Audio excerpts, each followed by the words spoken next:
He's not one! He's not one! He's not one! He's not one! He's not one! Which side are you on, boys? Which side are you on? Which side are you on, boys? Which side are you on? On day 5, the occupiers were suffering from lack of a hot meal. This was relayed to the crowd at 6 p.m, and they spontaneously surged forward, shaking the fence and shouting for food to be let in. Within 15 minutes, a hot meal of spaghetti bolognese had been provided by the management. The total of arrests now stood at 7 people, mainly for suspicion of breach of the peace, whatever that means. Anyway, everyone's courage and efforts have paid off. This brings us up to the weekend of the 25th and 26th of July. As you can see, there have been a few things that have been very important for this occupation. Number 1, having a group of committed workers with the courage to take action to defend their job. 2, having someone with legal training immediately available on the outside to negotiate with police and management in the first hours and early days of the occupation. And 3, using the media to full effect, providing video footage and interviews from inside the occupation. This occupation is ongoing, and the support is building every day. What we desperately need from everybody is continued pressure on both the government and Vestas to retool this factory and keep it in operation. It is the only blade manufacturer of wind turbines in Great Britain. The technology we've been so proud of developing has been shipped to America, where Vestas will enjoy Barack Obama's apparently more serious and more determined commitment to clean green energy. Real clean green energy. We cannot afford to let this happen. We must stop it now. Shame on you, Miliband! Shame on you. None of us involved in this occupation ever thought we would take part in anything like this. We quickly realised that we were at the centre of a perfect storm. We had a golden opportunity to seize the factory and force the issues of green energy, massive job losses and corporate responsibility into the international spotlight. We knew we had to step up and take action, as this was bigger than all of us put together. Anyone that joins us in this action, through coming along and supporting us in person, online, or through taking direct action themselves, is participating in a much wider, greater movement. A movement that is truly global, sweeping across the planet and uniting environmentalists, workers and union movements as one force. Two movements that, without knowing it, were fully desiring of each other's support.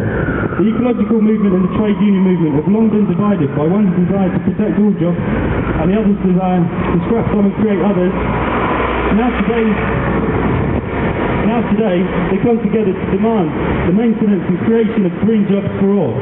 The Vestas factory occupation consolidates these two wills in one fight, one dream for a cleaner future, a safer future, a future with jobs for all, a future at all. Save the Vestas factory, save jobs, save the planet. Thank you.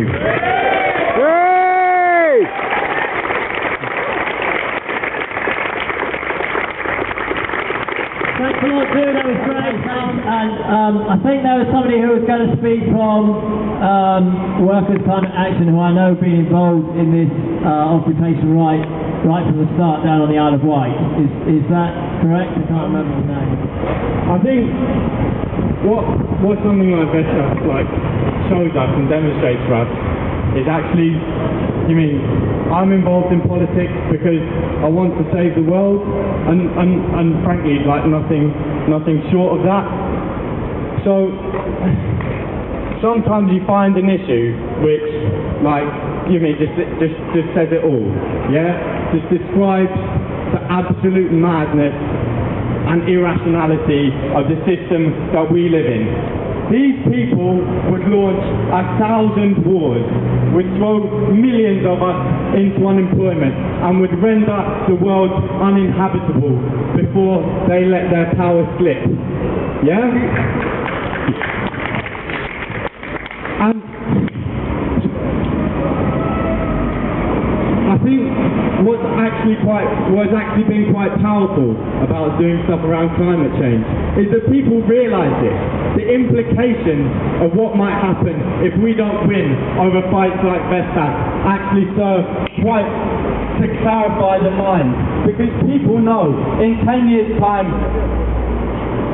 whether we win or lose, what happens over the struggle at Vestas will matter. But the last time I've been to the Isle of Wight twice. The first time was as one of those 4 people who went down and spoke outside that factory. And I'm going to be honest with you, I spent 8 hours standing in the sun talking to people who didn't really feel that they could do anything.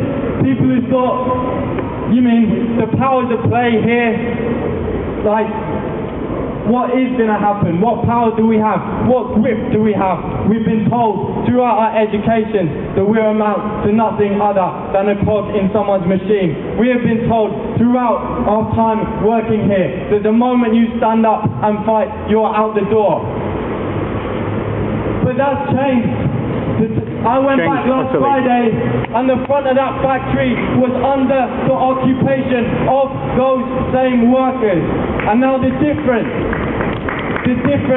is very easy. The difference is the power of our ideas.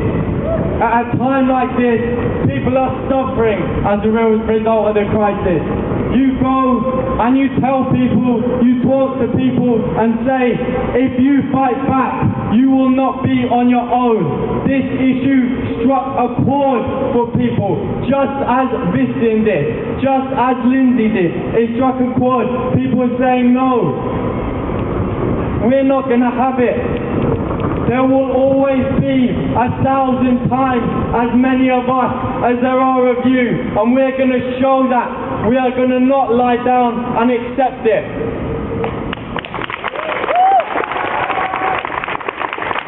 I think the last thing to say, I've been involved in workers' climate action.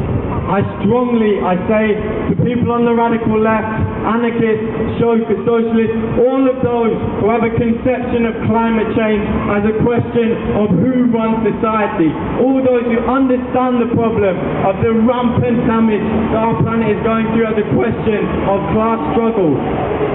Come, we can meet. We don't have to treat each other as hostile. We have a common project. We have a project for the liberation of our planet. We have a project for the liberation of our workplaces. We won't pay for their crisis, and I think it's important to let them know it.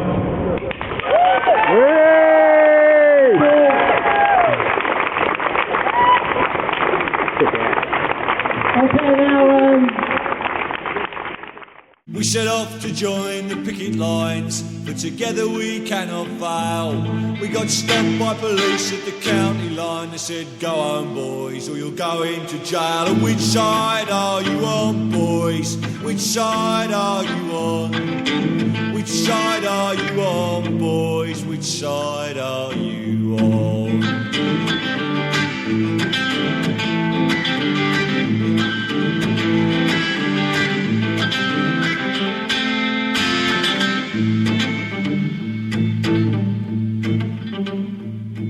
Well, it's hard to explain to a crying child why her daddy won't go back.